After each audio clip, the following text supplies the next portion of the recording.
பரலோக தேவனே, இரக்கங்களின் ஆண்டவர், தொடர்ந்து உம் சமூகத்தில் இந்த 2 காலங்களில் உம்முடைய பாடுகளோடு எங்களை ஐக்கியப்படுத்திக் கொள்ளும்படி எங்களை அழைத்து கொண்டு வந்திருக்கிற கிருபைக்காக உம்மை துதிக்கிறோம், உம்மை ஸ்தோத்தரிக்கிறோம்.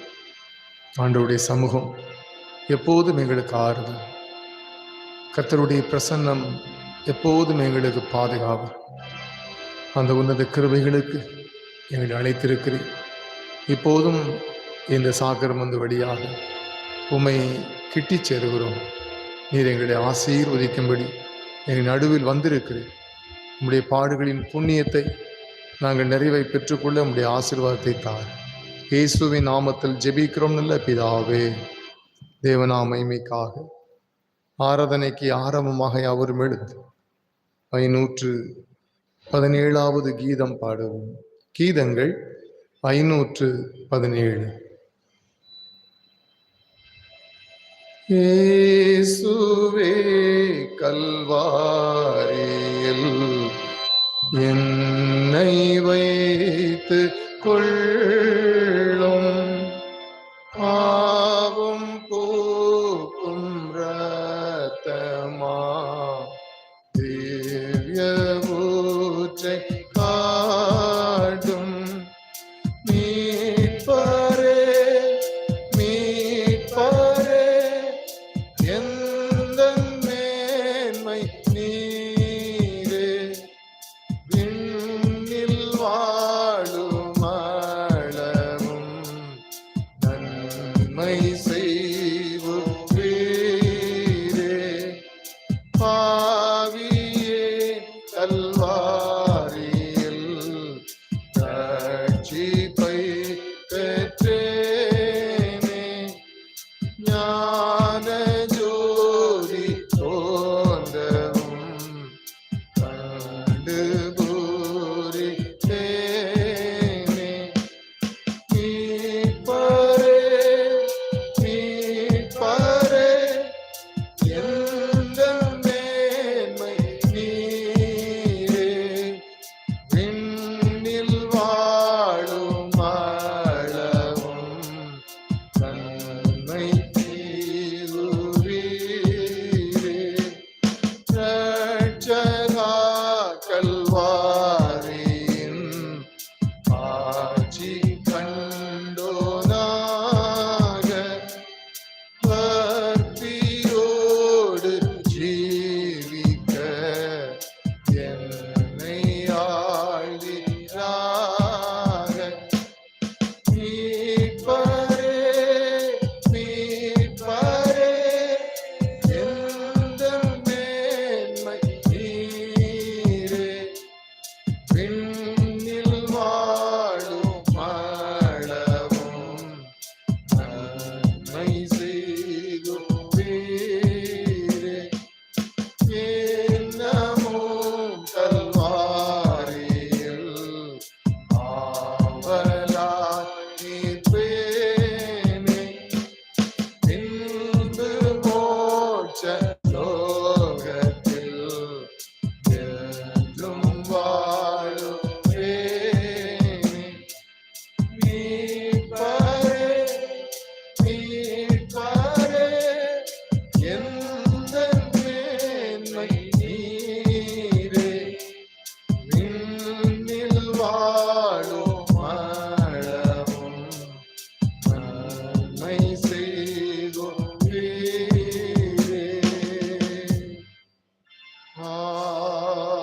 ஆமென். நின்றபடியே பிரார்த்தனை செய்வோமாக. எல்லா இருதயங்களும், எல்லா விருப்பங்களும், எல்லா ரகசியங்களையும் அறிந்திருக்கிற சர்வ வல்லமையுள்ள தேவன், நாங்கள் தேவரிடத்தில் பரிபூரணமாக அன்பு கூறவும், தமது பரிசுத்த நாமத்தை உத்தமமாய் மகிமைப்படுத்தவும், உமது பரிசுத்த ஆவியின் ஏவுதலால் எங்கள் இருதயத்தின் சிந்தனைகளை சுத்தமணியருள எங்கள் கர்த்தராகி கிறிஸ்துவின் மூலமாய் வேண்டிக் கொள்கிறோம். ஆமென். பரிசுத்த தேவனே, நீதிய மானவா, பரிபூரணனே, வல்லமை நீ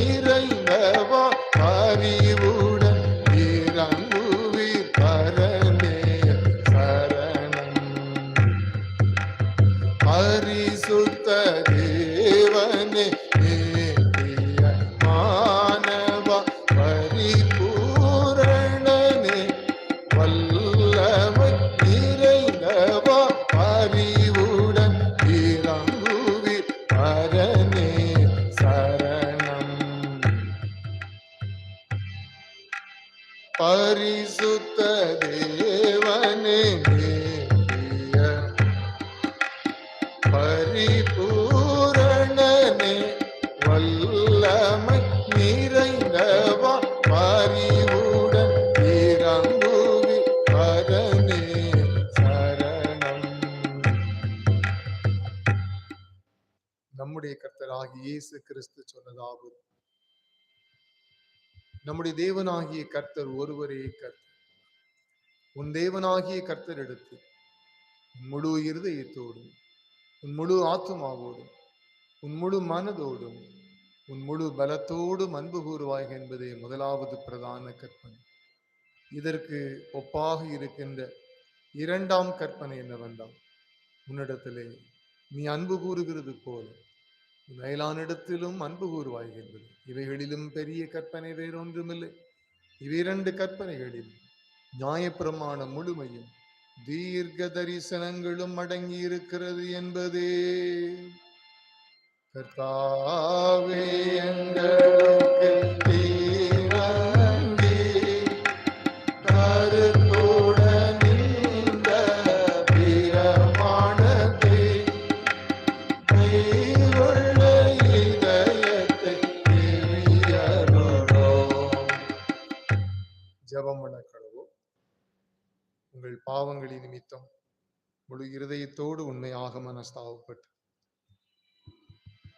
பிறரிடத்தில் அன்பும் சிநேகமுமாய் இருந்து தேவனுடைய கற்பனைகளை கை கொண்டு புதிதாக்கப்பட்டவர்களாக அவருடைய பரிசுத்த மார்க்கத்திலே நடப்போம் என்று தீர்மானித்திருக்கிற நீங்கள் நம்முடைய ஆண்டவராகிய இயேசு கிறிஸ்துவின் மூலமா சர்வ வல்லமையுள்ள தேவனோடு ஒப்புரவாகும்படி உங்கள் பாவங்களை மனத்தாழ்மையாய் அறிக்கையிடுங்கள்.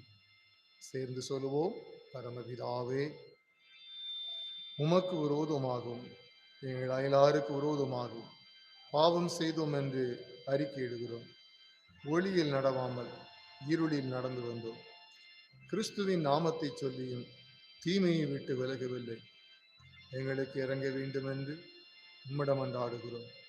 இயேசு கிறிஸ்துவின் நிமித்தம் எங்கள் பாவங்கள் எல்லாவற்றையும் மன்னி உமது பரிசுத்த ஆவியினால் எங்களை சுத்திகரித்து மனசாட்சியை உயிர்ப்பித்தருளும்.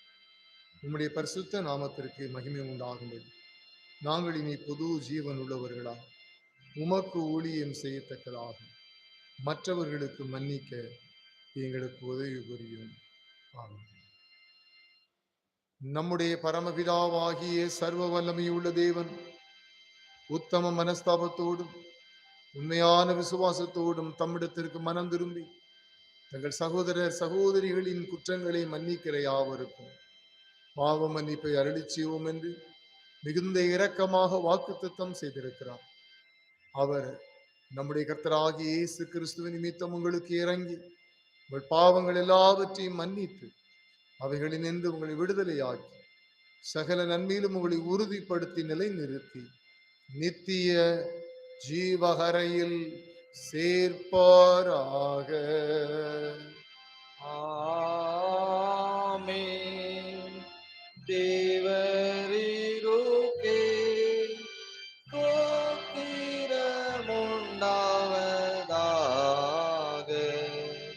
கர்த்தர் உங்களோடிருப்பாராக. கர்த்தர் உமதாவியோடும் இருப்பாராக. ஜெபம் பண்ண கடவோம். சர்வ வல்லமையுள்ள நித்திய பராபரனை தேவரீர் சிருஷ்டித்தவைகளில் ஒன்றையும் பகையாதவர், தங்கள் பாவங்களின் நிமித்தம் மனஸ்தாபப்படுகிற யாவருக்கும் மன்னிக்கிறவருமாய் இருக்கிறேன். எங்கள் பாவங்களை குறித்து நாங்கள் துக்கித்து புலம்பி எங்கள் நிர்பாக்கியத்தை அறிக்கையிட்டு சம்பூரண இரக்கமுள்ள தேவரீரிடத்தில் குறைவற்ற பாவ மோசனத்தையும் மன்னிப்பையும் பெறத்தக்கதாக எங்களுக்குள்ளே நறுங்குண்ட புதிதான இருதயத்தை சிருஷ்டிக்க வேண்டும் என்று எங்கள் கர்த்தராகிய இயேசு கிறிஸ்துவின் மூலமாய் வேண்டிக் கொள்கிறோம். அமர்வோம். திருமறை பகுதிகள் வாசிக்க கேட்போம்.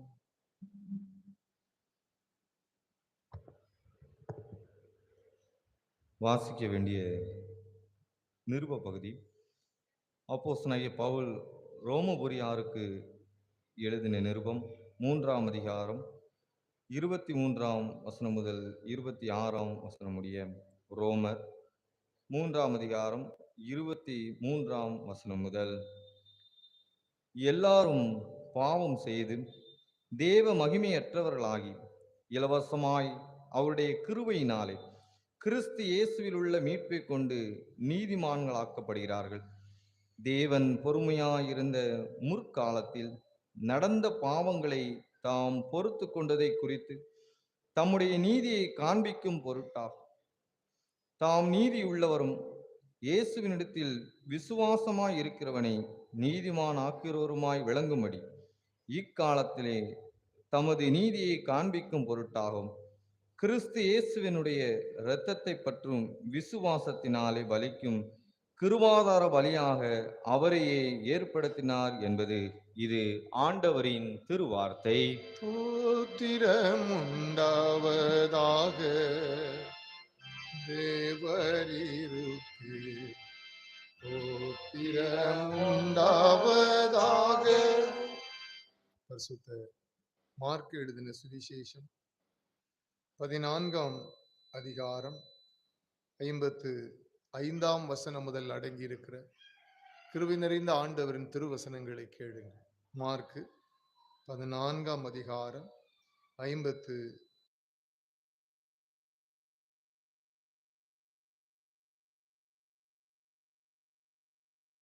இருவரும் இயேசுவை கொலை செய்யும்படி அவருக்கு விரோதமாக சாட்சி தேடினார்கள், அகப்படவில்லை. அநேகர் அவருக்கு விரோதமாய் பொய் சாட்சி சொல்லியும் அந்த சாட்சிகள் ஒவ்வவில்லை. அப்பொழுது சிலர் எழுந்து, கைவேலையாகி இந்த தேவாலயத்தை நான் இடித்து போட்டு கைவேலையல்லாத வேறொன்றை 3 நாளைக்குள்ளே கட்டுவேன் என்று இவன் சொன்னதை நாங்கள் கேட்டோம் என்று அவருக்கு விரோதமாய் பொய் சாட்சி சொன்னார்கள். அப்படி சொல்லியும் அவர்கள் சாட்சி ஓவாமற் போயிற்று. அப்பொழுது பிரதான ஆசாரியன் எழுந்து நடுவே நின்று இயேசுவை நோக்கி, இவர்கள் உனக்கு விரோதமாய் சொல்லுகிறதை குறித்து நீ ஒன்றும் சொல்லுகிறதில்லையா என்று கேட்டார். அவரோ ஒரு உத்தரவும் சொல்லாமல் பேசாதிருந்தார். மறுபடியும் பிரதான ஆசாரியன் அவரை நோக்கி, நீ ஸ்தோத்தரிக்கப்பட்ட தேவனுடைய குமாரனாகிய கிறிஸ்துதானா என்று கேட்டார். அதற்கு இயேசு, நான் அவர்தான். மனுஷகுமாரன் சர்வ வல்லவரின் வலது பாரிசத்தில் வீற்றிருப்பதையும் வானத்தின் மிகங்கள் மேல் வருவதையும் நீங்கள் காண்பீர்கள் என்றான் என்பது. இது கிறிஸ்துவின் நற்செய்தி. மகிமையே உண்டாவதாக கிறிஸ்துவுக்கே, மகிமையே உண்டாவதாக. வானத்தையும் பூமியையும் எல்லாவற்றையும் படைத்தவராயிருக்கிற சர்வ வல்லமை உள்ள பிதாவாகிய ஒரே தேவனை விசுவாசிக்கிறேன். ஒரே கர்த்தருமாய் தேவனுடைய ஒரே பேரான குமாரனுமாய் இருக்கிற இயேசு கிறிஸ்துவை விசுவாசிக்கிறேன். அவர் சகல உலகங்களும் உண்டாவதற்கு முன்னே தமது பிதாவினாலே ஜெனிப்பிக்கப்பட்டவர், தெய்வத்தில் தெய்வமானவர், ஜோதியில் ஜோதியானவர், மெய்தேவனில் மெய்தேவனானவர், உண்டாக்கப்படாமல் ஜெனிப்பிக்கப்பட்டவர், பிதாவுடைய ஒரே தன்மையுடையவர், சகலத்தையும் உண்டாக்கினவர், மனிதராகிய நமக்காகவும் நமக்கு ரட்சிப்பு உண்டாகவும் பரமண்டலத்தில் இருந்து இறங்கி பரிசுத்த ஆவியினாலே கன்னிமரியாளிடத்தில் அவதரித்து மனிதனானார். நமக்காக பொந்திய பிலாத்துவின் காலத்தில் சிலுவையில் அறையுண்டு பாடுபட்டு அடக்கம் பண்ணப்பட்டார். வேத வாக்கியங்களின்படி 3ஆம் நாள் உயிர்த்தெழுந்தார். பரமண்டலத்துக்கு ஏறி பிதாவின் வலது பாரிசத்தில் வீற்றிருக்கிறார். உயிருள்ளோரையும் மரித்தோரையும் நியாயந்தீர்க்க மகிமையோடு திரும்ப வருவார்.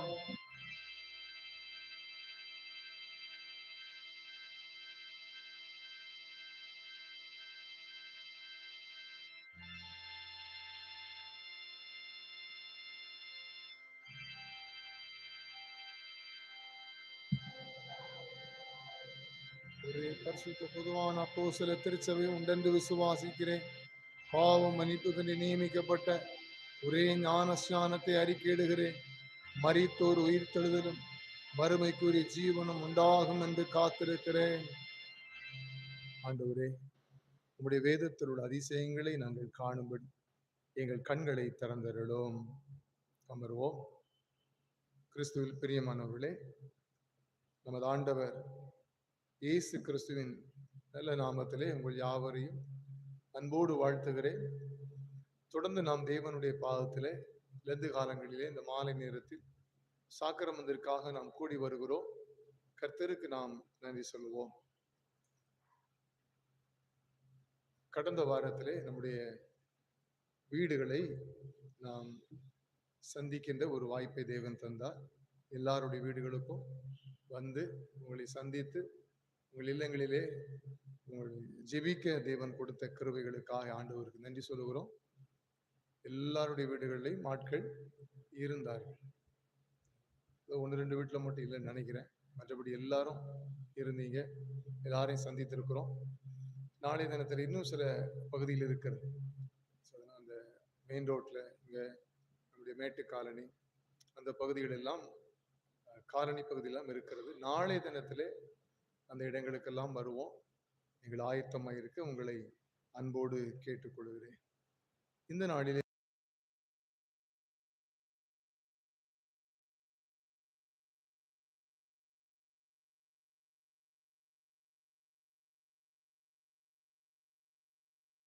இருபத்து 4ஆம் வசனம் முதல் 26 வரைக்கும் நம்ம எல்லாரும் சேர்ந்து வாசிக்கலாம். ரோமர் 3ஆம் அதிகாரம் 24ஆம் வசனத்திலிருந்து நாம சேர்ந்து வாசிப்போம். இலவசமாய்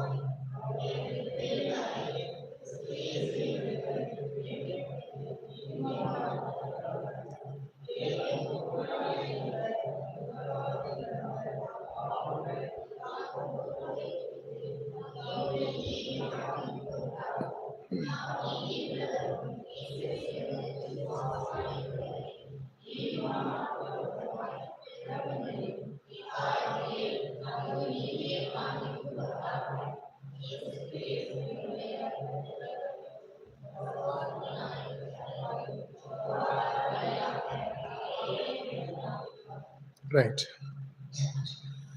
கடந்த 3 வாரங்களும் நாம் கிறிஸ்துவனுடைய இரத்தத்தை பற்றி சிந்தித்துக் கொண்டிருக்கிறோம்.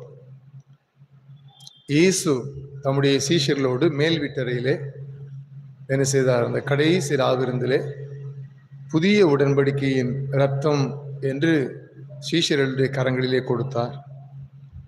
அவரை காட்டி கொடுத்த யூதாஸ் என்ன சொல்றாரு? குற்றமில்லாத இரத்தம். அவரை மறுதலித்த பேதுரு என்ன சொல்கிறார்? வெளியேற பெற்ற இரத்தம்.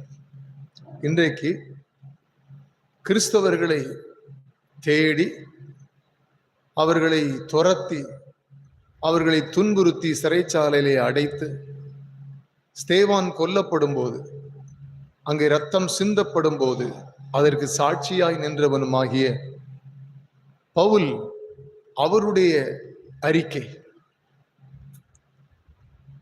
இவர் முற்றிலும் முரணானவர். கிறிஸ்துவின் கூட்டத்தை சாராதவர், கிறிஸ்துவின் கூட்டத்தை சார்ந்தவர்களை துன்புறுத்தி அவர்களில் ஒருவனாகிய ஸ்தேவான் கொல்லப்படும் போது இவன் அதற்கு சாட்சியாயிருந்தவன். அப்படிப்பட்ட ஒரு மனிதன் கிறிஸ்துவின் இரத்தத்தினாலே மீட்பை பெறுகிறார். வெளியேற பெற்ற அந்த இரத்தம் அவரை மீட்டது. குற்றமில்லாத அந்த இரத்தம் அவரை மீட்டது. அந்த மீட்பை பெற்றுக்கொண்ட பிற்பாடு அவர் தன்னுடைய ஊழிய பாதையிலே பல நிருபங்களை எழுதுகிறார். சபைகள் தோறும் எழுதுகிறார். அப்படி ரோமருக்கு எழுதும்போதுதான் தன்னை மீட்ட இந்த இரத்தத்தை குறித்து அவருடைய ஸ்டேட்மெண்ட், பவுலுடைய அறிக்கை, கிறிஸ்துவின் இரத்தத்தை குறித்து பவுலுடைய அறிக்கை என்ன அப்படின்னு நம்ம படிக்கும்போது அந்த 26ஆம் வசனத்துல சொல்றாரு, இயேசுவினுடைய இரத்தம் அது கிருபாதார பலியாக ஏற்படுத்தப்பட்ட இரத்தம். கிறிஸ்துவனுடைய இரத்தம் கிருபாதார பலி, சாக்ரிஃபைஸ் ஆஃப் அட்டோன்மெண்ட், கிருபாதார பலி ரொம்ப அற்புதமான ஒன்று. நியாயப்பிரமாண காலத்திற்கும் கிருபையின் காலத்திற்கும் உள்ள வேறுபாட்டை இந்த இடத்துல பவுல் கொண்டு வந்து நிறுத்துகிறார். நியாயப்பிரமாணத்தின் காலம் என்ன? ஏனென்றால் மனிதனுடைய பாவம் ரொம்ப கொடுமையானது. இந்த மனிதனுடைய பாவம் இந்த உலகத்தில் பிரவேசித்த பிற்பாடுதான் தேவனுக்கும் மனிதனுக்கும் உள்ள உறவு என்ன செஞ்சிட்டு அருந்து போயிற்று. மனிதன் தேவனோடு சஞ்சரிக்க முடியல, மனிதன் தேவனோடு வாழ முடியவில்லை, மனிதன் தேவ சமூகத்திலே வந்து நிற்க முடியவில்லை. அவருடைய பிரசன்னம், தேவனுடைய பிரசன்னம் மனுக்குலத்திற்கு அந்நியமாய் இருக்கிறது, மனுக்குலத்திற்கு அந்நியமாக இருக்கிறது. இந்த சூழ்நிலையில் தான் மனிதன் வாழ்ந்து வந்தான். அப்பதான் தேவன் நியாயப்பிரமாணம் என்ற ஒன்றை கொடுக்கிறார், நியாயப்பிரமாணத்தை கொடுக்கிறார். இந்த நியாயப்பிரமாணம் இவர்களுக்கு என்ன சொல்லி கொடுக்கிறது? ஏன்னா நீண்ட நெடுங்காலமாய் அவர்களுடைய பாவத்திற்கு பரிகாரம் இல்லை, பிராயச்சித்தம் பண்ணணும், வழி இல்லை. அப்போ நியாயப்பிரமாணத்தை கொடுத்து, அந்த நியாயப்பிரமாணம் என்ன சொல்லுகிறது? ரத்தம் சிந்துதல் இல்லாமல் பாவ மன்னிப்பு இல்லை அப்படின்னு சொல்லிட்டு, ரைட்? அப்போ ரத்தம் சிந்தப்பட வேண்டும் அப்படிங்கிறத நியாயப்பிரமாணம் சொல்லிட்டு, எந்தெந்த ரத்தத்தை சிந்த வேண்டும் என்று நியாயப்பிரமாணம் ஒரு லிஸ்ட கொடுக்கு. அதுல என்ன வருகிறது? ஆட்டுக்குட்டிகள், காளைகள், புறாக்கள், அப்படிதான் படிக்கிறோம். காளை, வெள்ளாட்டுக்கடா, அதே மாதிரி புறாக்கள், இவைகளின் ரத்தம் என்ன செய்யணும்? சிந்தப்பட வேண்டும் அப்படின்னு சொல்லி நியாயப்பிரமாணம் ஒண்ணு கொடுக்கு. இந்த நியாயப்பிரமாணம் சொன்னதை ஏற்றுக்கொண்டு நீண்ட காலமாக இஸ்ரவேல் மக்கள் தேவ சமூகத்திற்கு வரும் பொழுதெல்லாம் பாவ நிவாரண பலியாக, குற்ற நிவாரண பலியாக இந்த நியாயப்பிரமாணம் சொல்லி கொடுத்த மிருகங்களின் இரத்தத்தை அவர்கள் பலி செலுத்தினார்கள். இந்த மிருகங்களின் ரத்தம் என்ன செய்ய முடியல அப்படின்னா, பாவத்திற்கு பரிகாரம் செய்ய முடியவில்லை. பாவ பரிகாரத்தை அதால் செய்ய முடியவில்லை. மனிதன் செய்த பாவத்திற்கு மிருகம், ஒன்று மரியாத மிருகம், அதனுடைய இரத்தத்தால மனிதனுடைய பாவத்தை என்ன செய்ய முடியல? கழுவ முடியல. அது கொஞ்சம் திற மாதிரி மறைச்சுக்கிட்டே இருந்துச்சு, அவ்வளவுதான். ஆனா உள்ள என்ன இருக்கு? பாவம் இருக்கு. வெளியில என்ன இருக்கு? ஒரு திரை இருக்கு, அதால மறைக்க முடியல. அவ்வளவுதான். நியாயப்பிரமாணத்தில் அவ்வளவுதான் செய்ய முடிஞ்சது. நான் வந்து சுவாலஜி ஸ்டூடெண்ட், விலங்கியல். எங்களுக்கு அடிக்கடி பிராக்டிக்கல் என்ன செய்வாங்க? இந்த எலியை வெட்டுறது, தவளையை வெட்டுறது, கரப்பாம்பூச்சியை வெட்டுறது, அது அப்படின்னு செய்வாங்க, மண்புழுவை வெட்டுறதுன்னு ஏதாவது ஒரு வேலையை கொடுப்பாங்க. அதெல்லாம் வெட்டணும். ஒரு தடவை நாங்க பல தடவை பண்ணுவோம். அது எலியை வெட்டி என்ன செய்யணும்? அதனுடைய உள் உறுப்புகள் என்ன அப்படின்னு சொல்லி அதை வெட்டிட்டு அதுல குண்டூசி வச்சு என்ன செய்வோம்? குத்தி அதை என்ன செஞ்சிருப்போம்? ஆசிட்ல வச்சிருவோம். ப்ரொஃபஸர் வந்து பார்ப்பாரு. சில நேரம் வெட்டும் போது வெட்டுப்படக்கூடாததும் சேர்ந்து என்ன செஞ்சிடும்? வெட்டுப்பட்டுரும். இப்ப அதை மறைக்கிறதுக்கு நாங்க என்ன செய்யணும்? எங்க வெட்டணுமோ அந்த இடத்துல ஒரு குண்டூசி அழகா சொருவி அதுல என்ன செஞ்சிருவோம்? வச்சிருவோம். அப்போ வெட்டுப்பட்டது என்னமோ உண்மை, ஆனால் வெட்டுப்படாதது போல அது இப்பொழுது என்ன செய்யப்பட்டிருக்கிறது? மறைக்கப்பட்டிருக்கிறது, அவ்வளவுதான். ஆனா அதனுடைய நிலை என்ன? வெட்டுப்பட்டிருக்கிறது. ஆனா வெட்டுப்படக்கூடாது. வெட்டாம கரெக்டா என்ன செய்யணும்? அதை அழகா என்ன செய்யணும்? ஆபரேஷனை பண்ணணும். அது நம்ம இருக்க அவசரத்துக்கு என்ன செஞ்சிடும்? ஆமா, சில நேரம் நம்ம வச்சிருக்க சிசர் அது ஒத்து போகாது. சரினா அது துருப்பிடிச்சு இருக்கும். சில நேரங்கள்ல நம்மகிட்ட லேட்டா வாங்கினாலும் அது வெட்டும் போது மாறி வெட்டத்தான் செய்வோம். அவர் அதை வெட்டும்பாரு, நம்ம வேற எதை வெட்டிக்கிட்டு இருப்போம். சரினா அப்போ இந்த குற்றத்தை மறைப்பதற்கு, அப்ப தப்பு நடந்துட்டு, சரினா வெட்டக்கூடாது, வெட்டியாச்சு, சார் தப்பு நடந்துட்டு அப்படின்னு சொன்னா முடிஞ்சிடும். ஆனா அந்த தப்பை மறைக்கணும். சரிதானா? யோக்கியனா காட்டணும். அப்ப தப்பை மறைக்கிறதுக்கு நாங்க என்ன செய்யறோம்? அதுல அழகா 2 அது நரம்பையும் சேர்த்து ஒரே இடத்துல ஒரு பின் பண்ணி வச்சிருப்போம். வாத்தியாருக்கு தெரியாமலா இருக்கும். அவர் எத்தனை பேரை பார்த்திருப்பாரு. அ நான் மறைக்கிறேன் என்பதை என்னுடைய மொழியிலே என்ன செஞ்சுருவாரு? கண்டுபிடிச்சிருவாரு. இதையும் பார்ப்பாரு, நம்ம முகரையும் பார்ப்பாரு. இந்த முகர போற போக்க வச்சே தெரிஞ்சிரும் பாவி என்ன பண்ணியிருக்கான்? தப்ப மறைச்சு வச்சிருக்கான். அவன் நம்ம எவ்வளவுதான் மறைச்சாலும் உள்ள எதுதான் இருக்கு? தப்பு தான் இருக்கு. அதை என்ன செய்ய முடியவில்லை? மறைக்க முடியவில்லை. அப்போ அங்க இருக்கிற தப்பை எங்க கண்டுபிடிச்சிருந்தாரு? அகத்தின் அழகு முகத்தில் தெரியும். நமக்கு ஒரு மாதிரி வேர்த்துக்கிட்டே வரும். என்ன, இந்த ஆளு கையில ஒண்ணு வச்சிருப்பாரு, லேச தூக்கி பார்த்துட்டாருன்னா நம்ம கூட்டெல்லாம் என்ன செஞ்சிடும்? வெளிப்பட்டுரும். நியாயப்பிரமாணத்தினுடைய வேலையே அவ்வளவுதான். அது செஞ்ச தப்பு பூரா மறைச்சு மறைச்சு மறைச்சு பார்க்குது. என்ன செய்ய முடியல? ஒண்ணுமே செய்ய முடியல. அதனால தான் எபிரேய ஆசிரியர் சொல்றாரு, நியாயப்பிரமாணம் நாள்பட்டது. அது எப்படி ஆயிட்டான்? அதுக்கு வயசாயிற்று, அதால ஒன்னும் செய்ய முடியல. நியாயப்பிரமாணத்தால இனி நமக்கு என்ன கிடையாது? பிரயோஜனம் கிடையாது அப்படின்னு சொல்லி 7ஆம் அதிகாரத்துல, எபிரேயர் 7ஆம் அதிகாரத்துல 18வது வசனத்தை படிச்சு பாத்தீங்கன்னா அதுல எழுதுறார். என்ன எழுதுறாரு? முந்தின கட்டளை பலவீனம் உள்ளதும் பயனற்றதுமாய் இருந்தது நிமித்தம் மாற்றப்பட்டதுன்னு சொல்றார். முந்தின கட்டளை என்னது? நியாயப்பிரமாணம். அது என்ன ஆயிட்டு? பலவீனம் ஆயிருச்சு. அதுக்கப்புறம் பயனற்றது. நான் குத்தி ஒளிச்சு வச்சிருக்கேன், அவர் கையில வச்சிருக்கிற போர்சஸ் வச்சு லேசா புடுங்கணும்னு என்ன செஞ்சது? பல்ல காமிச்சிருது. அப்ப அது என்ன ஆகுறதுதான்? பயனற்றது. நான் அதை மறைப்பதற்கு போராடியும் எதை வைத்து மறைத்தேனோ அதனால் எனக்கு என்ன இல்ல? பயன் கிடைக்கல. இப்போ ஒழுங்கா சொல்லியிருந்தா கூட விட்டுருப்பாரு போல இருக்கு. அவரா கண்டுபிடிச்சதுனால இப்ப மார்க் முட்டை மார்க் போட்டு வச்சிருக்கிற. சரி பாவம் பிழைச்சு போட்டோம் அப்படின்னு விட்டுருப்பாரு. முதல்ல போய் ஐயா சாரி வெட்டக்கூடாது வெட்டியாச்சு அப்படின்னா சரி போ பிழைச்சு போ எப்படியாவது பாஸ் பண்ணுன்னு இருப்பார். நாம யோக்கிய மாதிரி ஒளிச்சு வச்சதுனால அவர் கண்டுபிடிச்சிட்டார். இப்ப வேதம் சொல்லுகிறது அது பலவீனமாயிருச்சு, அது பயனற்றதாயிருச்சு. ஆகையினால மாற்றப்பட்டது. நியாயப்பிரமாணம் மாற்றப்பட்டது. இனி நியாயப்பிரமாணத்தினால நமக்கு ஒரு நன்மையும் இல்லை, ஒரு நன்மையும் இல்லை. இதை யாரு உணர்ந்து கொள்ளுகிறா?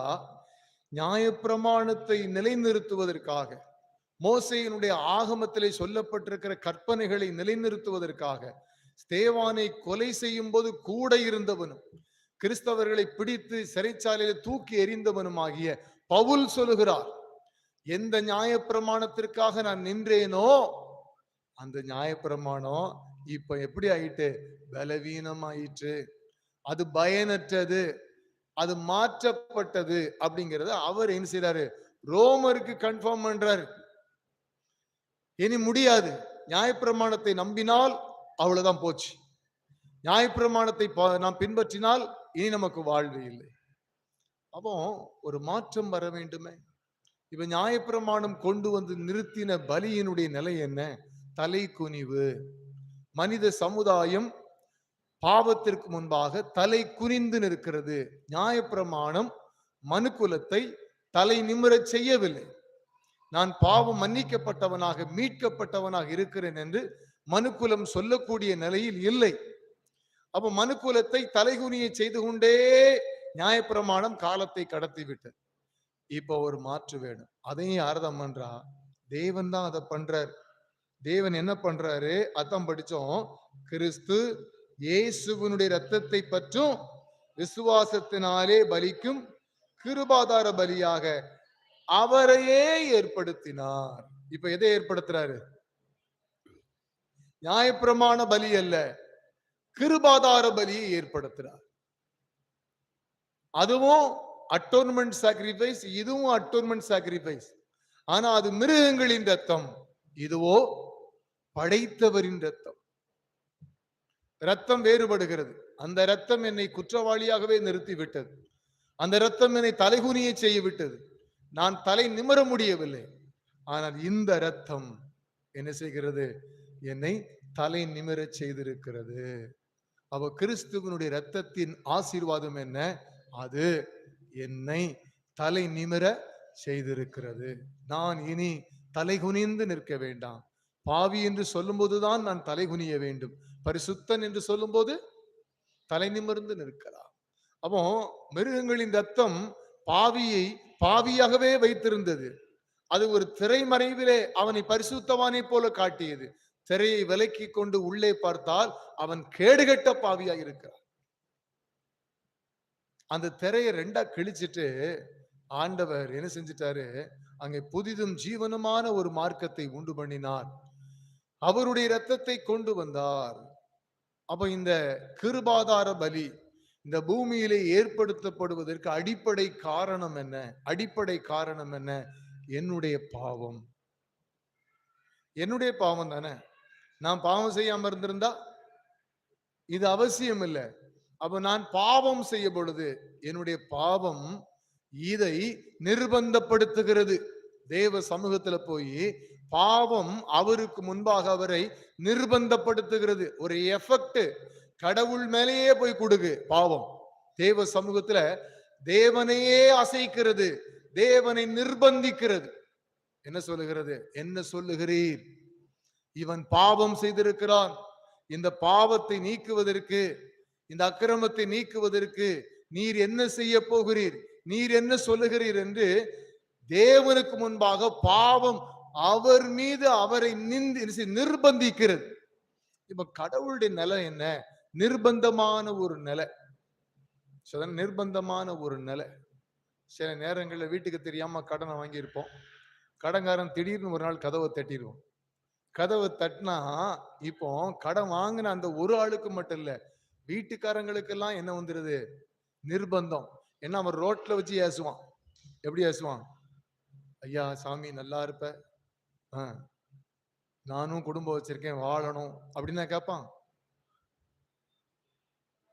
தூக்கு போட்டு சாகுற அளவுக்கு தான் பேசுவான்.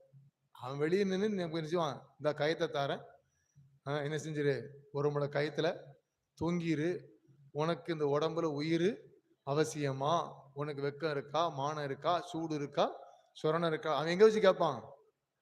ரோட்ல வச்சு கேட்பான். அப்ப நிர்பந்திக்கப்படுகிறேன். எதற்கு நிர்பந்திக்கப்படுகிறேன்? தூக்கில் தொங்குவதற்கு.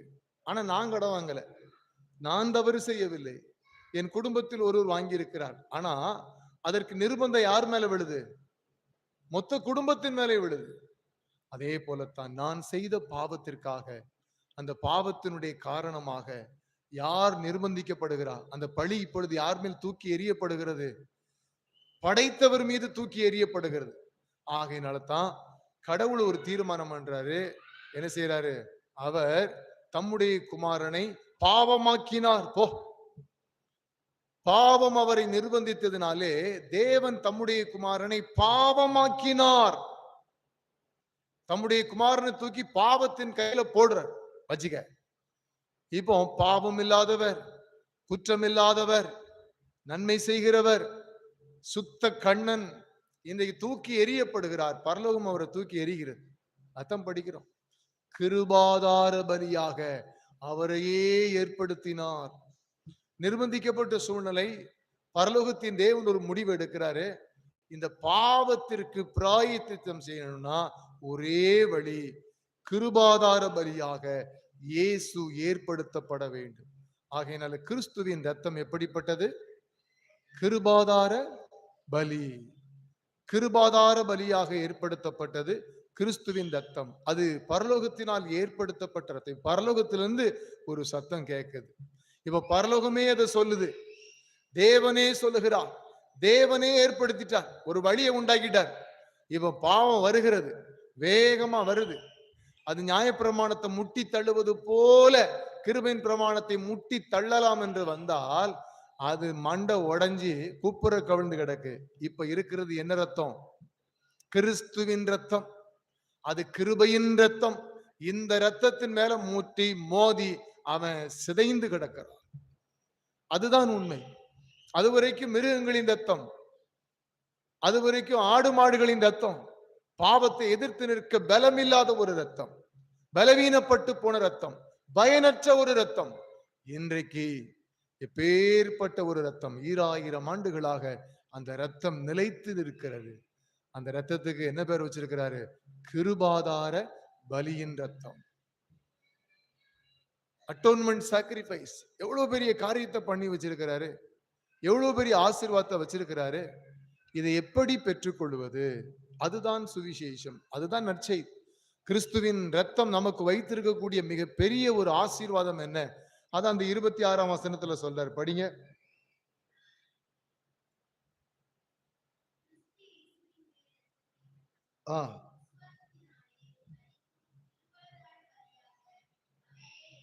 ரைட். என்ன சொல்றாரு?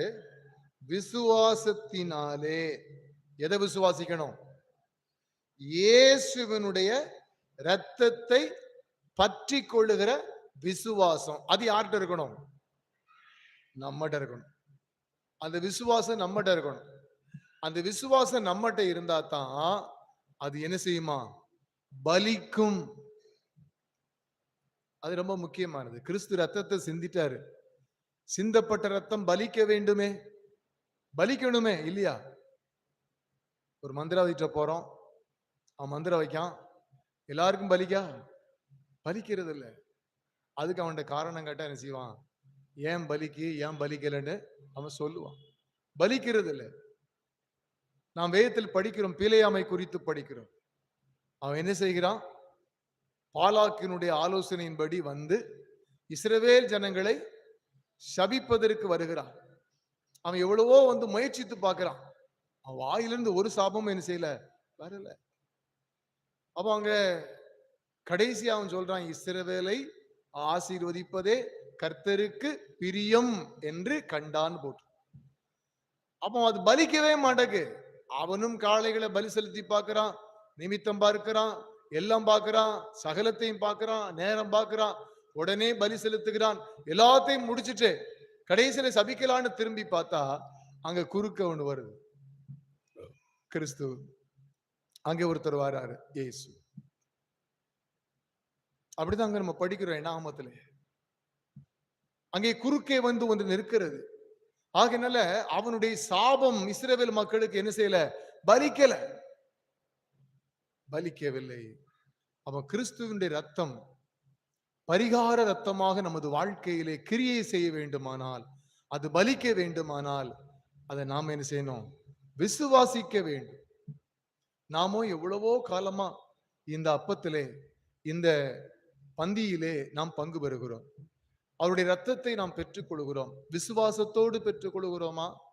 இல்ல நானும் திடப்படுத்தல் படிச்சிருக்கிறேன், நானும் திருவிருந்துக்கு வருவதற்கு தகுதியுள்ளவன் அப்படின்ட்டு வர்றோமா? சரி, 3 தடவை வந்து எடுத்தா தான் உபதேசியர் பார்த்து ஐயரோல்கிட்ட சொல்லுவாரு. ஐயர் அப்பந்தான் என்ன செய்வாரு? ஓட்டு போடுறதுக்கு பேரை போடுவாரு.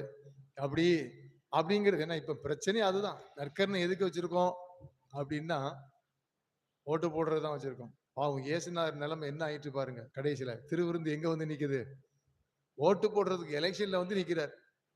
அவர் நமக்காய்ப்பட்ட பாடுகள், அவர் நமக்காய்ப்பட்ட வேதனைகள், அவமானங்கள் எல்லாத்தையும் தூக்கி ஓரம் கட்டிட்டு இப்ப இவர் யாரு? He is branded. எதுக்காக அவரை பிராண்ட் பண்ணி வச்சிருக்கோம்? எலெக்ஷனுக்கு அவரை ப்ரொமோட் பண்ணி வச்சிருக்கோம். பாவம். என்னுடைய நம்ம கர்த்தருடைய நிலைமையை பாருங்க. இன்றைக்கு இந்த திருவிருந்து தினத்திற்கு நம்ம பாக்குறோம், எலெக்ஷனுக்கு முன்னால ஒரு பேரை போடணுமா, இந்த ஆளு திடப்படுத்தல் படிச்சிருக்காரு, ஆமா. உபதேசத்தை இந்த 3 இடம் வந்திருப்பாரா வருஷத்துக்கு முன்னாடி? ஆமையா, கரெக்டா 3 பண்டிகைக்கு வந்துருவாரு. ஏசுனார் பிறக்கும் போது வந்துருவாரு, ஏசுனார் உயிர்ப்பிக்கும் போதும் வந்துருவாரு, புது வருஷத்துக்கு சவத்தை வெளியில என் கிடப்பான கோயில போய் இருப்போமே அப்படின்னு வந்து என்ன செய்வார்? முக்காடை போட்டுக்கிட்டு இருப்பாரு. மோத்த யாரும் பாத்திரப்படாதுல்ல. ஆள ஞான நற்கரணைக்கு வந்துருவாரு. என்னத்தை கொடுத்துருவோம்? ஓட்டை கொடுத்துருவோம். ஆமா, 3. எதுக்கு நம்ம வருகிறோம்? நாமளும் நற்கரணைக்கு வந்துதான் பாக்குறோம். ஆனா வீட்டுல ஒண்ணுமே நடக்க மாட்டேங்க. அதனுடைய எஃபெக்டே இல்லாம இருக்குத. சில நேரங்கள்ல டாக்டர் சொல்லுவோம், சார் நீங்க எத்தனையோ மாத்திரை கொடுத்தீங்கன்னு செய்ய மாட்டேக்கு, செய்ய மாட்டாக்கு.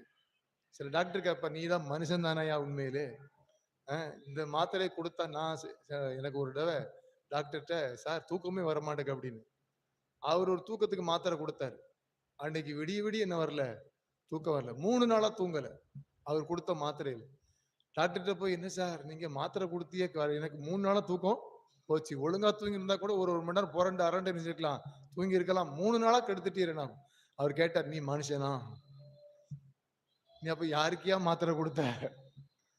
சில நேரங்கள்ல கொடுக்கிறது என்ன செய்ய மாட்டேக்கு, வேலை செய்ய மாட்டேன். திருவிருந்திலே நாம் பங்கு பெறுகிறோம், ஆனால் அது நம்மிடத்துல என்ன செய்யல, பலிக்க மாட்டேக்க, வேலை செய்ய மாட்டேக்க. அப்ப நாம் அதை விசுவாசிக்கவில்லை. எந்த அடிப்படையில் நாம் விசுவாசிக்கவில்லை? இந்த இரத்தம் எதற்காய் நியமிக்கப்பட்டிருக்கிறது? இது பரலோக தேவனால் நம்முடைய பாவத்தின் பரிகாரமாக நியமிக்கப்பட்டிருக்கிறது. பரலோகம் இந்த பூமிக்கு கொடுத்த மிகப்பெரிய பரிசு. நம்ம பாஷையில சொல்ல போனா, நான் அவர் கொடுத்த போட்ட பிச்சை. சில சொல்லுவல, நாளைக்கு நல்லா இருக்கேன்னா அந்த ஆளு போட்ட பிச்சையா. இன்னைக்கு நான் வாழ்ந்து கொண்டிருக்கிறேன் என்றால் தேவன் என் பேரிலே கொண்ட அந்த வெளியேற பெற்ற அந்த ஆசீர்வாதம் என்ன? தம்முடைய திருக்குமாரனை எனக்காக கிருபாதார பலியாக ஏற்படுத்தினது. அப்ப நான் என்ன செய்யணும்? விசுவாசிக்க வேண்டும். இது தேவனுடைய குமாரனாகி இயேசு கிறிஸ்துவின் ரத்தம். இது என் பாவங்களை கழுவும், என் அக்கிரமத்தை நீக்கும், என் மீறுதல் நீங்க என்னை சுத்திகரிக்கும். அதோடு மட்டுமல்ல, இது கொண்டு வருகிற ஆசீர்வாதங்கள் எண்ணற்ற ஆசீர்வாதங்கள். இந்த ரத்தத்தால் எதுவும் செய்ய முடியும். நாம கடந்த வாரத்துல படிச்சோம். இந்த ரத்தம் என்ன செஞ்சது? மரண வாசலை திறந்தது.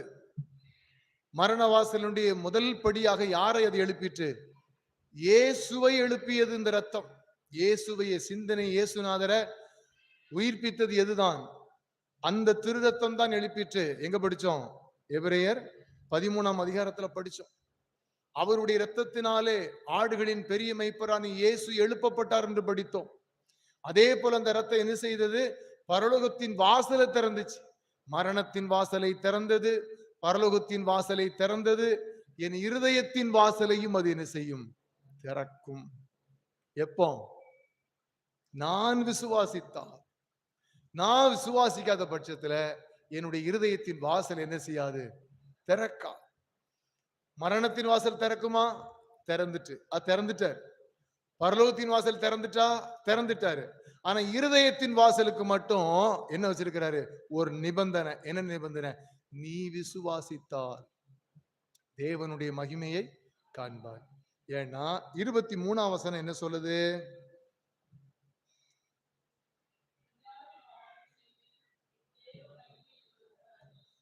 எல்லாரும் பாவம் செஞ்சதுனால எதை இழந்துட்டோம்? தேவ மகிமை இழந்துட்டோம். இயேசு சொல்ற, நீ விசுவாசித்தால் அது என்ன மகிமை? நீ இழந்த மகிமையை நீ காண வேண்டுமானால் நீ என்ன செய்யணும்? விசுவாசிக்கணும். எதை விசுவாசிக்க வேண்டும்? இயேசு கிறிஸ்துவினுடைய ரத்தத்தை. ஒருவேளை அது மரியாளுக்கோ மார்த்தாளுக்கோ தெரியாது. ஏன்னா அவர் அப்ப ரத்தம் சிந்தல, அவர் விசுவாசின்னு மட்டும் சொன்னாரு. ஆனா பவுல் மிக தெளிவாக சொல்லுகிறார், நீங்கள் இயேசு கிறிஸ்துவின் ரத்தத்தை விசுவாசித்தால், மேல 23ஆம் வசனத்துல படிச்ச மாதிரி இழந்த மகிமையை நாம் என்ன செய்யலாம்? திரும்ப பெறலாம். அப்பதான் நம்முடைய இதயத்தின் வாசல் திறக்கும். அவன்றைக்கு இந்த ரத்தத்தின் ஆசீர்வாதத்தை பெற்றுக் கொள்வதற்கு கர்த்தர் நம்மிடத்தில் எதிர்பார்க்கிற ஒரே ஒரு காரியம் என்னது? விசுவாசம். இயேசு கிறிஸ்துவின் ரத்தம் சகல பாவங்களை நீக்கி நம்மை சுத்திகரிக்கும். இயேசு கிறிஸ்துவின் ரத்தம் எனக்கு எல்லா ஆசீர்வாதத்தையும் கொண்டு வரும். இது சும்மா வெறுமனே சடங்காச்சாரம் அல்ல. நீங்க விசுவாசத்தை அதிலே கலந்து நீங்கள் பந்திக்கு வாருங்கள். அது மகத்துவமான, மகிமையான, மேன்மையான ஆசீர்வாதத்தை எப்படி கொடுக்கும்? எப்படி கொடுக்கு? அது ஒரு வார்த்தை இருக்கு. அது ரொம்ப முக்கியமான வார்த்தை. அதுதான் நான் முதல்ல படிக்க சொன்னேன். படிச்சுட்டீங்க. 24ஆம் வசனத்துல இலவசம், ஃப்ரீ ஆஃப் காஸ்ட். அவ்வளவு. இதுக்கு நீங்க ரூபா கொடுக்க வேண்டாம். இதுக்கு ரூபா கொடுக்க வேண்டாம். இலவசம். ஓசிக்கு கொடுக்குறாங்க. இந்த இடம், இங்க இருந்து வருகிற ஆசீர்வாதங்கள் அத்தனையும் இலவசம். அதுக்கு காஸ்டே கிடையாது, அதுக்கு எதுவுமே கிடையாது, முழுக்க முழுக்க இலவசம். அந்த இலவசத்தை அறிவிச்சது யாரு? நம்ம கவர்மெண்டா? இயேசுவின் ரத்தம். அது நமக்கு புரியுறது இல்ல. நாட்டுல ஒரு இலவசத்தை அறிவிச்ச உடனே நம்ம என்ன செய்யறோம்? ஆஹா, கொடுத்துருவாங்க நம்புறோம். இயேசுவின் ரத்தம் அதை அறிவித்திருக்கிறதே, அதை ஏன் நாம் விசுவாசிக்க முடியவில்லை? பிரச்சனை அங்கதான். பிரச்சனை பரலோகத்தில் இல்ல. ஏன்னா அவர் சாதிச்சு காண்பிச்சிட்டார். அந்த ரத்தத்தை வச்சு மரணத்தின் வாசலை திறந்து காண்பிச்சிட்டார். அந்த ரத்தத்தை வச்சு பரலோகத்தின் வாசலை திறந்து காண்பிச்சிட்டார். உங்களுக்கு 2 வாசலை திறந்து காண்பிச்சிட்டார். ஒரு வாசலை தட்டிக்கிட்டு இருக்காரு. இதோ வாசற்படி நின்று தட்டி கொண்டிருக்கிறேன். ஒருவனின் சத்தத்தை கேட்டு கதவை திறந்தால், அதான் விசுவாசம். விசுவாசிச்சா நான் உள்ள வந்துடுவேன். அவர் உள்ள வந்துட்டா, கபடி பாத்துறீங்களா? கபடியில சில நேரத்துல முக்கியமான பிளேயர் அவுட் ஆகி கிடப்பான், வெளியில கிடப்பான். இங்க இருந்து போகும்போது பாடி போகும்போது சொல்ல, எப்படியாவது நீ ஒன்ன மட்டும் தொட்டுட்டனா நான் எங்க வந்துருவேன்? உள்ள வந்துடும். வந்துட்டா என்ன நடக்கும்? எதிர்குறிப்புக்காரனுக்கு என்ன எழுந்துரும்? வயத்தை கலக்கிரும். இவன் வெளியில இருக்க வரைக்கும் தான் இவன் பயப்படாம விளையாடுவான். ஏன்? பெரிய வீரன் அவுட் ஆக்கி வெளியே வச்சாச்சு. அவன் வெளியே இருக்கான். உள்ள இருக்கிறது பூரா சோப்பலாங்கி. இது ஒண்ணுக்கும் உதவாது. ஏத்து டீம் இப்ப விளையாண்டுகிட்டு இருக்கான். இவன் போறவன் தெய்வாதீனமா எவனே ஒருத்தனை தொட்டுட்டு ஓடி வந்துருவான். உள்ள யாரும் வருவா? முக்கியமான ஹீரோ வருவார். இப்ப ஆட்டோமேட்டிக்கா எதிர்த்தல நிக்கிறவனுக்கு என்ன வரும்? வருமா வராதா? ஒரு 2 நிமிஷத்துக்கு முன்னால நீ நேத்தல் நிக்க பார்த்து இவனா தூக்கிடலாம் அவனு வந்து அப்படியே 4 பேரை தூக்கிட்டு வந்திருப்பான். இப்ப ஒத்த ஆளு இறங்கி இருப்பான். இங்க 10 பேர் எப்படி நிற்பான்? பயப்படுவான். அவன் பாடி போகும்போது, கபடிக்குள்ள உள்ள போகும்போது பாத்தீங்கன்னா நடுங்கிக்கிட்டு முன்ன வர மாட்டான், பின்னாலேதான் போவான். அது மாதிரிதான் அவர் உள்ள வந்துட்டாருன்னா எதிரிக்கு அடி வயிறு கலங்கிரும். அவர் உள்ள வரலன்னா எதிரி உங்களை பார்த்து இது சோப்பலாங்கி, இது வெத்து வேட்டு, இது பூரா ஃப்ராடு அப்படின்னு அவன் பாட்டு சொல்லிக்கிட்டே இருப்பான். ஆள் உள்ள வரணும்னா கிறிஸ்துவின் ரத்தம் உங்களில் பலிக்க வேண்டும். அந்த கிறிஸ்துவின் ரத்தம் உங்களில் பலன் செய்ய வேண்டும். உங்கள் இருதயத்தில் பலன் செய்ய வேண்டும். உங்கள் வீடுகளில் பலன் செய்ய வேண்டும். அப்படின்னா இன்றைக்கு நீங்க செய்ய வேண்டியது, ஆண்டவரே நான் இந்த ரத்தத்தை விசுவாசிக்கிறேன் அப்படின்னு சொல்லிட்டு வாங்க. கர்த்தர் பெரிய காரியங்களை இந்த ரத்தத்தின் மூலம் செய்வார்.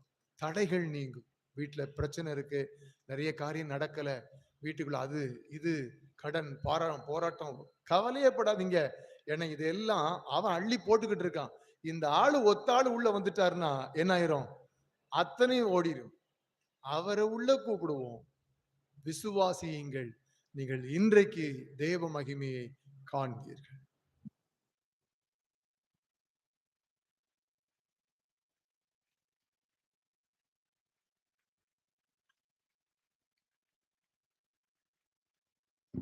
காணிக்கை பாடலாக நாம் யாவரும் எழுந்திருந்து கீதங்கள்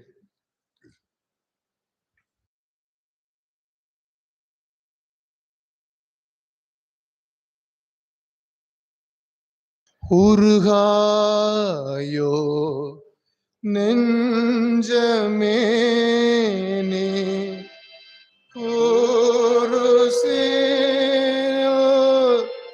அந்தோ பார்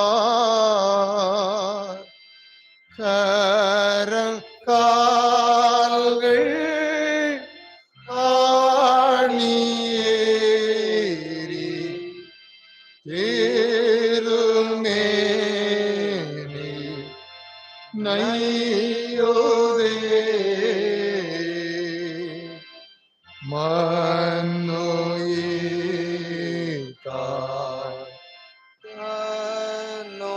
நோயிரை மாய்க்க வந்த மன்னவனாம்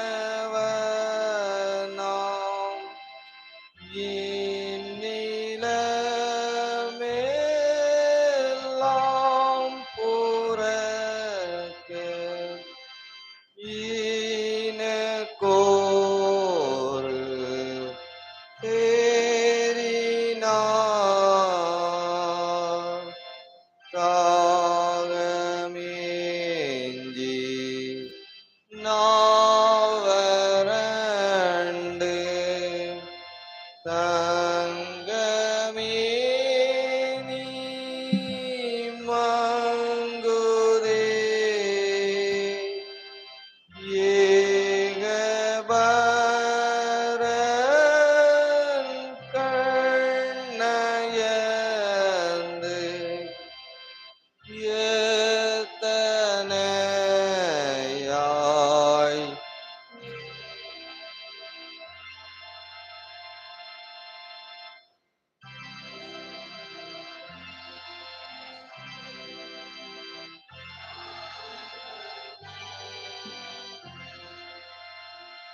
நீ தாங்கிடவோ சாவுவேளை வந்த போது சிலுவையில் தோங்கினார். நம்மையும் நம்முடைய காணிக்கைகளை கர்த்தருடைய சமூகத்தில் படைப்போம். பரலோகத்தின் தேவனே, உம்முடைய இரத்தம் எத்தனை பெரிய ஆசீர்வாதம். நியாயப்பிரமாணத்தினால் செய்யக்கூடாததை கிருபையின் பிரமாணம் செய்தும்படி பரலோகம் எங்களுக்கு கொடுத்த மிகப்பெரிய ஆசீர்வாதம் உம்முடைய திருக்குமாரன் இயேசு கிறிஸ்துவின் இரத்தம். விசுவாசிக்கிறோம். அந்த விசுவாசத்தை இன்றைக்கு அறிக்கையிடுகிறோம். தேவனே, அந்த இரத்தத்தின் ஆசீர்வாதம் இன்றைக்கு எங்கள் வாழ்விலே பலிக்கட்டும் என்று ஜெபிக்கிறோம். எங்கள் வாழ்வில் மேன்மைகளை, மகத்துவங்களை, ஆசீர்வாதங்களை, கனத்தை, கட்டளை ஆண்டவரே பிறப்பிக்கத்தக்கதாக எங்களுக்காக அனுப்பப்பட்ட தேவகுமாரன் சிந்திய ரத்தம், அந்த ரத்தமே ஆசீர்வாதம், அந்த ரத்தமே ஆசீர்வாதம், அந்த ரத்தமே ஆசீர்வாதம். அதை அறிக்கையிடுகிறோம். இந்த ரத்தத்தின் ஆசீர்வாதத்தை இன்றைக்கு இந்த திருச்சபையின் குடும்பங்களுக்குள் அனுப்பும். இந்த கிராமத்தில் வாழுகிற எல்லாருடைய வீடுகளுக்குள்ளும் அனுப்பும். அந்த ரத்தம் அற்புதம் செய்யட்டும். இருளை ஆண்டவரை நீக்கட்டும். ஆண்டவரே, தேவைகளை சந்திக்கட்டும். வியாதிகள் பலவீனங்களை நீக்கட்டும். கரடு முரடானவைகளை சமமாக்கட்டும். கர்த்தருடைய ரத்தம் இன்றைக்கு எங்கள் வீடுகளிலே அநேக ஆண்டுகளாய் நாங்கள் துன்பப்படுகிறோம். பல ஆண்டுகளாய் வியாதியோடு இருக்கிறோம், போராட்டங்களில் இருக்கிறோம், பாடுகளில் இருக்கிறோம், பிரச்சனைகளில் இருக்கிறோம், கவலைகளில் கண்ணீர்களில் இருக்கிறோம் என்று சொல்லுகிற ஒவ்வொருவருடைய கவலைகளிலும் பாடுகளிலும் இந்த ரத்தம் அதனுடைய அர்த்தத்தை விளங்கச் செய்ய ஆண்டவரை ஜெபிக்கிறோம். அதை செய்ய நடக்கட்டும் அப்பா. பரீட்சை எழுதி கொண்டிருக்கிற பிள்ளைகளுக்காக ஜெபிக்கிறோம். இந்த இரத்தத்தின் வலிமை எங்கள் பிள்ளைகளின் வாழ்விலே ஞானமாய் விளங்கட்டும், ஆசீர்வாதமாய் விளங்கட்டும். கர்த்தர் பெரிய காரியங்களை செய். எங்களுடைய கையின் பிரயாசங்களை ஆசீர்வதியும், குடும்பங்களை ஆசீர்வதியும், தேவைகளை எல்லாம் சந்தித்து உடைய நாமத்தை மகிமைப்படுத்தும். இயேசுவின் நாமத்தில் ஜெபிக்கிறோம் நல்ல பிதாவே. ஜெபம் பண்ண கடவோம். இயேசுதாம் காட்டி கொடுக்கப்பட்ட ராத்திரிலே அப்பத்தை எடுத்து ஆசீர்வதித்து அதை பிட்டு சீஷர்களுக்கு கொடுத்து நீங்கள் வாங்கி புசியுங்கள். இது உங்களுக்காக பிற்கப்படுகிற என்னுடைய சரீரம், என்னை நினைவு கூறும்படி இதை செய்யுங்கள் என்றார். அதபடி போஜனம் பண்ணின பின்பு இயேசு பாத்திரத்தையும் எடுத்து ஸ்தோத்திரம் பண்ணி சீஷரிடத்திலே கொடுத்து, நீங்கள் எல்லாரும் இதிலே பானம் பண்ணுங்கள். இது பாவ மன்னிப்பு உண்டாகும்படி உங்களுக்காகவும் அநேகருக்காகவும் சிந்தப்படுகிற புதிய உடன்படிக்கைக்குரிய என்னுடைய ரத்தம். இதை பானம் பண்ணும் பொழுதெல்லாம் என்னை நினைவு கூறும்படி இதை செய்யுங்கள் என்று திருவுளம் பற்றினார். கர்த்தாவும் மரணத்தை நினைவு கூர்ந்து களிப்புடன் உயிர்த்ததை அறிக்கை செய்து காத்திரு போமோ வருகைக்காக காசினியில் உம்மை. நம்முடைய அபாத்திரத்தன்மை உணர்வோம். தாழ்மை பிரவேச ஜபத்தை சேர்ந்து சொல்லுவோம். இரக்கமுள்ள கர்த்தாவே, சுய நீதியை நம்பி நாங்கள் உம்முடைய பந்தியில் சேர துணியாமல் தேவரீருடைய அளவற்ற இரக்கத்தையே நம்பி சேருகிறோம். உம்முடைய மேஜையின் கீழ்விழும் துணிக்கைகளையும் பொறுக்கிக் கொள்ள நாங்கள் பாத்திரர் அல்ல.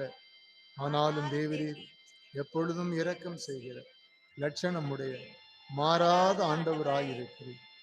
ஆகையால் கிருபையுள்ள கர்த்தாவே, முதன்மையான குமாரனாகி இயேசு கிறிஸ்து மதியாத சரீரத்தாலும் இரத்தத்தால் எங்கள் பாவம் உள்ள சரீரமும் ஆத்துமாவும் சுத்தமாய் எப்பொழுதும் நாங்கள் அவருக்குள்ளும் அவர் எங்களுக்குள்ளும் வாசமாய் இருப்பதற்கு ஏற்ற விதமாய்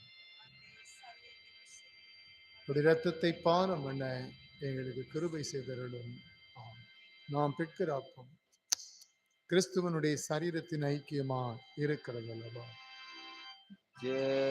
ஜெகத்தின் பாவத்தை சுமந்து தீர்க்கிற தேவாட்டு கோட்டியே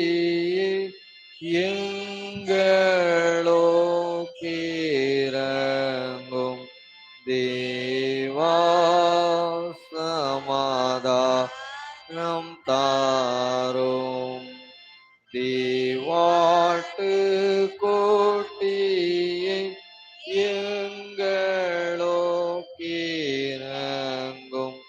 தேவா சமாதானம் தாரும். ഭോജനന്താനുമുണ്ടോ തിരുരാഭോജനം പോലുലകിൽ ഭോജനന്താനുമുണ്ടോ ദ്രാസരും വയ്യകനീസരും അമ്പരൻ കേസരും യേസുവിൻ ദാസരും ഉണ്ടിടൻ ഭോജനന്താനുമുണ്ടോ കർത്തൻ മരണത്തിൻ സാസന ഭോജനം കൺമീകൾ കാണമേ കേസത്തിൻ ഭോജനം കർത്തൻ മരണത്തിൻ സാസന ഭോജനം കൺമീകൾ കാണമേ കേസത്തിൻ ഭോജനം ഭക്തരെ ഒന്നായി ഇணைത്തിടും ഭോജനം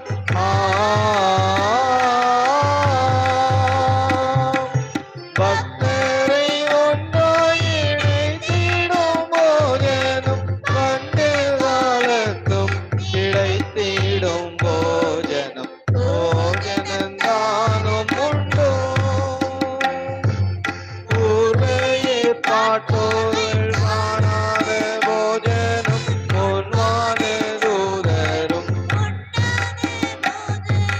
പൂർവയെ പാട്ടോകൾ കാണാതെ ഭോജനം പൊന്മാനെ ദൂതരും ഉണ്ണാതെ ഭോജനം ഓർക്കാനും കുറയാകാതെ ഭോജനം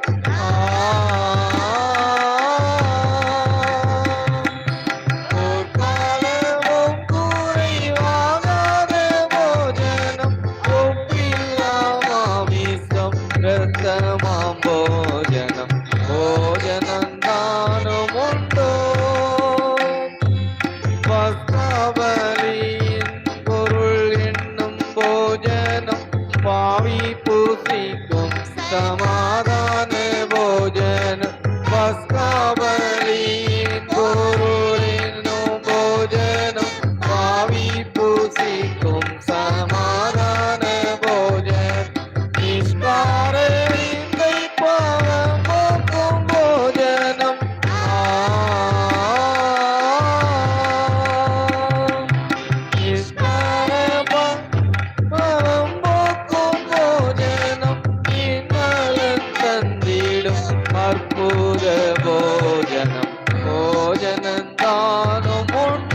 நித்தமுன்னாலும் சலிக்காத போஜனம் நேசன் சஞ்சீவி என்னும் தீரு போஜனம் போஜனந்தானும் உண்டோ தீருராம் போஜனம் போல் உலகில் போஜனந்தானும் உண்டோ. ஜெபம் பண்ண கடவோம். கிறிஸ்துவின் சரீரமும் இரத்தமும் ஆகிய சாக்கிரமத்தை விசுவாசத்தோடு பெற்றுக்கொண்டு நாம் அவருக்கு தோத்திரம் சொல்லுவோம். சேர்ந்து சொல்லுவோம். பரமண்டலங்களில் இருக்கிற உம்முடைய நாமம் பரிசுத்தப்படுவதாக, உம்முடைய ராஜ்யம் வருவதாக, உம்முடைய சித்தம் பரமண்டலத்திலே செய்யப்படுகிறது போல பூமியிலேயும் செய்யப்படுவதாக. அன்றன்றுள்ள எங்கள் அப்பத்தை எங்களுக்கு இன்று தார். எங்களுக்கு விரோதமாய் குற்றம் செய்கிறவர்களுக்கு நாங்கள் மன்னிக்கிறது போல எங்கள் குற்றங்களை எங்களுக்கு மன்னி. எங்களை சோதனைக்குள் பிரவேசிக்க பண்ணாம், தீமையை நின்று எங்களை ரட்சித்துக் கொள்ளும். ராஜ்யமும் வல்லமையும் மகிமையும் என்றென்றைக்கும் உம்முடையவைகளே. எல்லா புத்திக்கும் மேலான தேவ சமாதானம் உங்களோடு இருந்து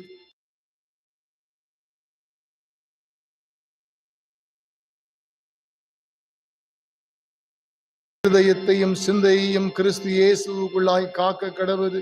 பிதா குமாரன் பரிசுத்த ஆவியுமாகிய சர்வ வல்லமை பொருந்திய திரியேக தேவனுடைய ஆசீர்வாதம் உங்களுக்குள் இருந்து என்றென்றைக்கும் உங்களோடு நிலைத்திருக்க கடவுது. ஆமென். ஆமென்.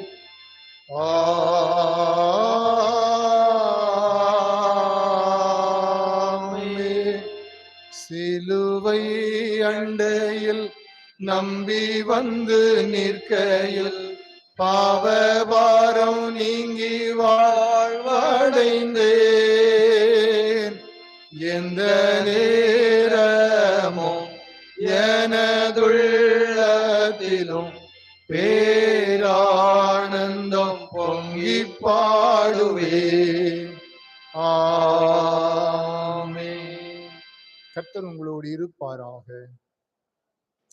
தெய்வ சமாதானத்தோட போய் வர கடவோம். Thank you. God bless you.